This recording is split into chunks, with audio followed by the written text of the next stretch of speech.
life was sad enough before all this happened, but now it's gotten even worse than I ever thought it could. I've been stuck working at a dead-end job at Arby's for a few years now. I guess I didn't get the right degree or something. Instead, I started working in the same business as my mother. She's been working at Arby's ever since I was little. I always hated seeing her break her back in this grease joint, and from the moment I started working with her, I dreaded getting stuck in the same endless cycle. So I vowed to only work there until I could find a better job. Like I said, however, that was years ago. Now, I'm just some schmuck who works at Arby's and still lives with his mom. Things got worse a few months ago though. Out of the blue, Arby's corporate contacted my mom and asked her to transfer to some other location in Louisiana of all places. We live in Houston, so that's a pretty big ask, but apparently, there was no other manager available that could handle the absolute catastrophe that was this Arby's. They offered a hefty pay raise and said it would only last a month until they could find a new manager. I still tried to talk my mom out of it, but she wanted the money. I certainly wasn't going to let her do it alone though. My younger brother had just graduated from high school, so my mom and I put him in charge of watching over the younger kids while we were gone so much. I did all the driving to make it easier on my mom, but God, that commute was hell. Multiple hours both ways to work in one of the worst places in the country. Not to mention the fact that working there made working at the Arby's back in Houston seem like a cakewalk. There's basically nowhere else to eat in a 10-mile radius, so this place was ridiculously busy for being in the middle of nowhere. The customer base was pretty much the bottom of the barrel of human society as well, slinging sandwich after sandwich to an endless sea of fiends who ate it up like nice big crystals of their favorite life-ruining substance. They loitered in and around the shop, moaning and drooling like zombies, pissing and crapping all over the floors all the time, banging on the glass like complete morons because they couldn't figure out how to pull the doors instead of pushing them. Of course, any normal person that came in would be relentlessly harassed for spare change or cigarettes or pills, or to just straight up eat the food they just bought. I know this all sounds pretty crass. I wish I had the capacity to feel sorry for them, but I just can't. I spent most of my time thinking about them, worrying if one of them is going to have a violent psychotic episode and flip out on my mom and hurt her. Unsurprisingly, with such a horde of freaks hanging around all the time, the restaurant itself is in horrible condition. I have no idea how the health inspector keeps letting this place stay in business, but on top of the health hazards, we've got workplace hazards as well. Worst of all is the freezer. The thermostat was straight up broken because it gets colder than any other walk-in I've ever experienced. It's like walking straight into the Arctic.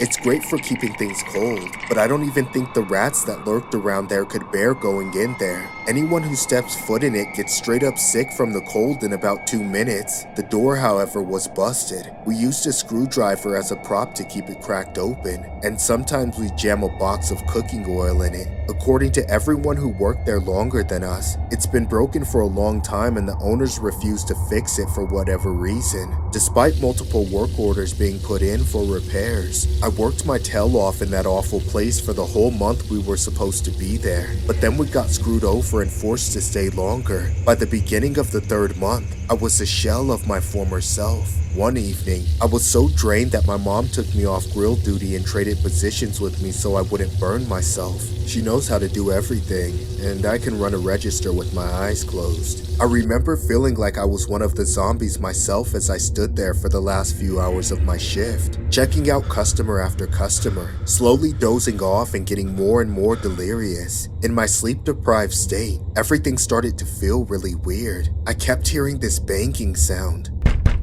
It was like how the crazy loiterers would bang on the glass, but it sounded different. I decided to just brush it off, itching to clock out so I could just leave this dump of a place.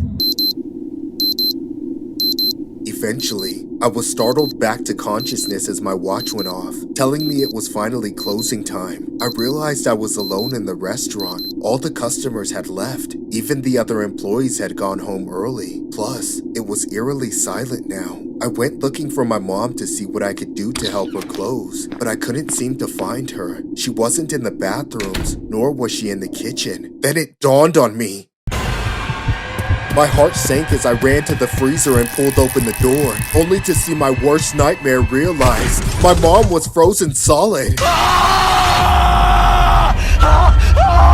Ever since then, I've lived with the guilt of not opening the door to save her in time. I'm now working back in Houston at least, but it's still at Arby's. I'm hoping the wrongful death lawsuit I'm filing against Arby's corporate will come through with some monetary compensation. They knew full well that the place was a death trap and did nothing about it for years. Still, it'll never bring my mom back. This story was inspired by a tragic incident that went down on May 11th at a Louisiana Arby's. A man named Nguyen Lee and his mother Nuette Lee worked regularly at an Arby's in Houston, but relocated to Louisiana for a month at the fast food chain's request. The Louisiana assignment was extended, and her son Nguyen relocated there as well so he could work with his mom. During one of the shifts, the mom was stuck behind the freezer due to the door being broken, and eventually froze to death before her son could find her. The Lee family has since filed a lawsuit against Arby's, alleging that the store's freezer door had been broken since August of 2022, and that employees used a screwdriver to open and close the door, and even used a box of oil to help keep the freezer door open.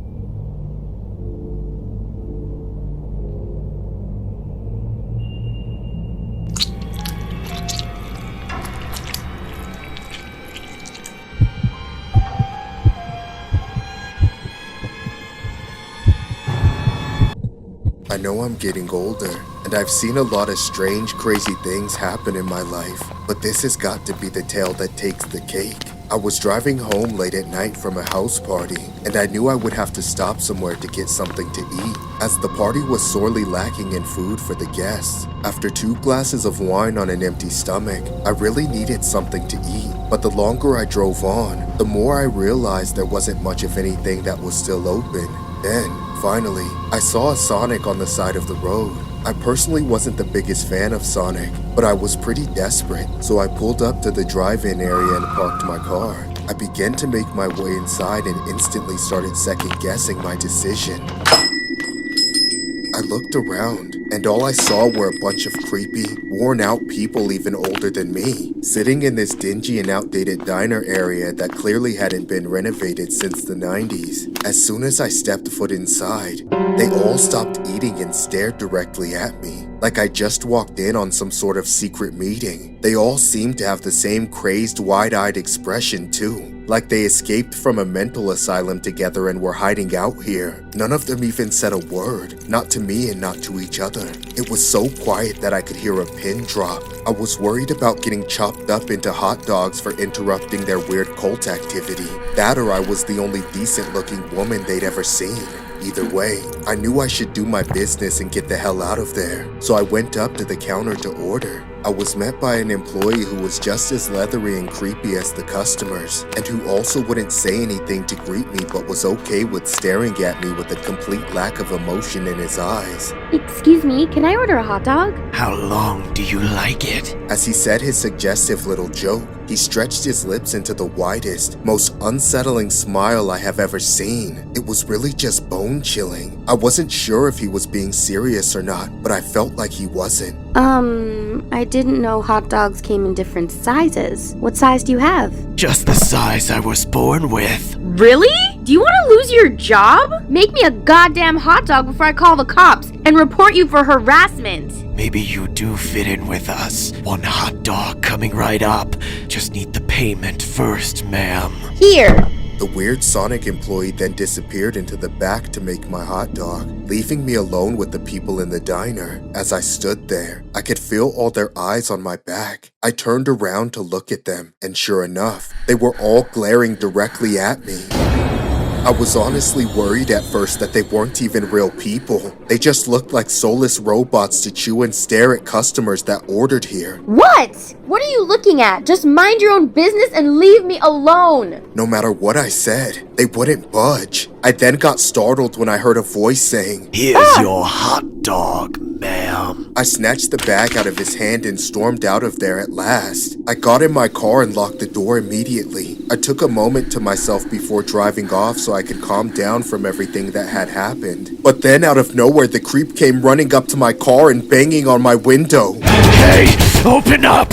Give me that hot dog! I burned rubber driving out of there before he could break my window. I had no idea what in the world he wanted from me, but I wasn't trying to find out. I put some distance between me and that place at some pretty unsafe speed before I finally calmed down to a reasonable state of mind. That's when I remembered how on the verge of starving I was, so I reached over to my passenger seat and pulled the hot dog out of the bag so I could eat while driving. The first few bites were honestly pretty good, although I'm pretty sure anything would have tasted like the food of the gods because of how hungry I was. Of course, something went terribly wrong halfway through. I bit down right into a piece of plastic, which I obviously wasn't expecting, but it wasn't just a scrap from the kitchen. When I punctured it with my teeth, this bitter, powdery substance spilled out into my mouth. I gagged and threw the hot dog on the floorboard, then tried spitting everything out, but whatever the stuff was immediately coated my entire mouth. I found a bottle of water in my car and rinsed some of it out, but I could still taste it. It was overpowering and my mouth was starting to go numb. I knew that I would have to drive home and hope I would be okay. I don't remember most of the drive that night. I do recall feeling very wrong and woozy by the time I pulled into my driveway. The last thing I remember was thinking that my brake pedal wasn't working, so I slammed down on it as hard as I could, which sent me flying forward so fast that I plowed straight through my garage door into the back wall. I passed out from the impact and woke up the next morning. I felt like I was hungover, except I didn't drink or anything. When I fully regained consciousness, I immediately called the police and reported the hot dog I ate from that Sonic. A little while later, I found out that the sketchy Sonic employee I had made the order with had accidentally dropped an entire baggie of his stuff inside my hot dog, which explained why he ran after me as soon as I walked out, and why I felt so strange after eating it. This story was inspired by an incident that happened to a female customer at a Sonic fast food venue in New Mexico. The woman ordered a coney, which was a hot dog topped with chili and melted cheese at the drive-thru. She then made a disturbing discovery when she bit into it and found out that she was biting into a plastic bag filled with powder. She immediately called the authorities, which resulted in the arrest of the Sonic employee, Jeffrey Salazar, who is now facing a felony charge for the undisclosed substance. In the company's surveillance footage, Jeffrey can be seen frantically searching the kitchen area as if he lost something, but was unaware it had accidentally ended up in a customer's hot dog.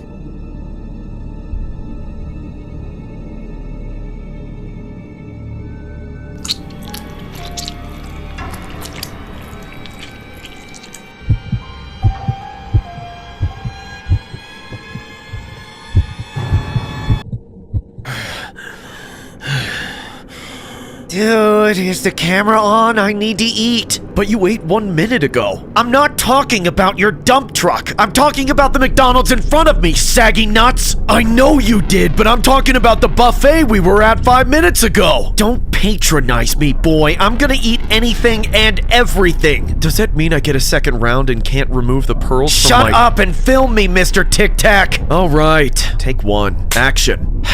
I'm not fat, I'm just big boned. That means I was born with a rare condition where my body is able to absorb calcium at a high efficiency. Thus, which is why I'm slightly larger than the average male, but to the average layman, I'm obese. But those fools know nothing about me. To me, they're all just a bunch of keyboard warriors that probably live in their mom's basement, typing away and trying to throw shade at every chance they get. But he cannot throw shade at a man whose shadow is much larger than him. For instance, the internet likes to assume I'm a lazy lard who enjoys eating fast food more than I like to spend time with my loved ones, which is accurate, but everything else they said is a blatant lie. I'm more than just a fast food eater. I'm a mukbanger, an internet sensation, a nationwide global star, an icon that all the food gobbling content creators look up to and aspire to be like. Well, look up to if they could see past my belly. And to all the online trolls and clout-chasing insects, you wish you had a body like mine. You wish you could eat this much food and still be able to maintain a body looking this good. All of you are a bunch of jealous,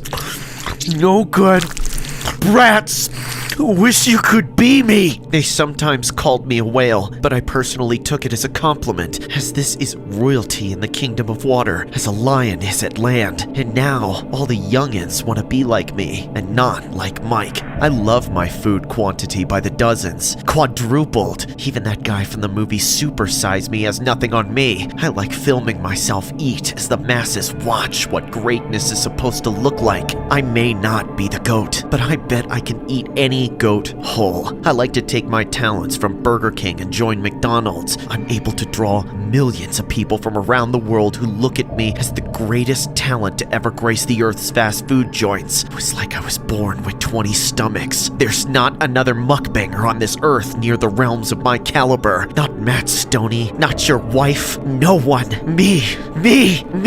I usually conducted my mukbangs in the comfort of my own home, but unfortunately went over my credit card limit. That meant that I had to do the most dreadful walk there, which was the first workout I did in years. I was completely drenched in sweat and exhausted by the time I made it to the McDonald's, which was just across the street from where I lived, not even a minute away. I remember buying the usual to conduct my mukbang, which usually consisted in the entire menu, like the Big Macs, McDoubles, McChickens, McNuggets, anything that had a Mick before it, of course, topped with extra large fries. I made sure to not break the forbidden mukbang rule, and to always supersize everything on site. Hell, I even included a Happy Meal for crying out loud. Anything else, sir? Do you have any footlongs? This isn't Subway, sir. This is McDonald's. I wasn't talking about the sub, you idiot! I would then sit by the back of the restaurant and await my order, while wailing like a big adolescent baby as I was extremely impatient and just wanted my damn food to arrive already.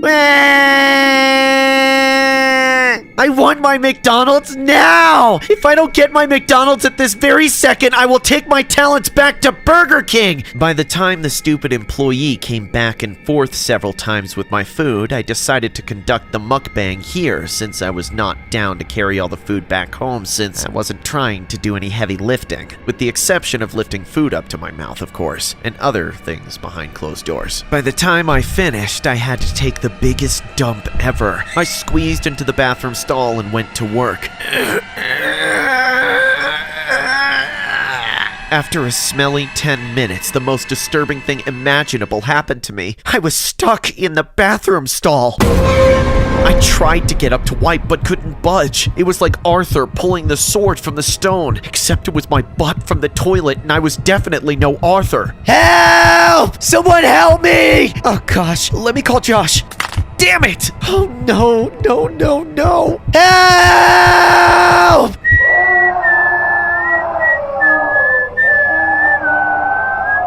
After an hour of constant yelling and bowel movements, the washroom was flooded with crap, and it didn't look like anyone was ever going to rescue me anytime soon.